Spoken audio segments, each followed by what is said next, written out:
Pantun dengan judul Mepalawa. Anak tulu beriah adih bak panjawa. Mirah patiwawa dilob la mumpung. Biok lon himpun senusun rampawa. Kejamun jinawa di dalam jagaan.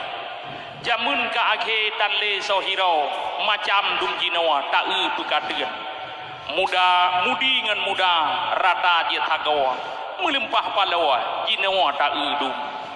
Moral karusa akhlak kabeh dawa ibarat gigawa lekeang bagehem dum generasi haimi mupalawa oh akhe nang grawahan tapi leung ganja ngan tabu laku di puawa rame urang dawa oh di bediung oh ban kacandu ta te palawa na yang kem tirawa kalage bukuam tayang pitangklat ka ulat tubawa duruh boh panjawa oh mute mujeun nyetan tajigah mutamah palawa Aceh tiramoa anjo jid ruang mari ke jinawa gedanyo hiro bekle terus kenawa barang yang hariam tabungan ganja bekna bak danyo waspada jinawa adawa ngan aduan mutan tajigah melah oh dudawa anjo gedanyo oh ka mekaleung bek ngan narkoba gata melango pasti mepalawa dudawa tatumung rame takalen rata je thagawa yang kamu palawa bak hum jumpung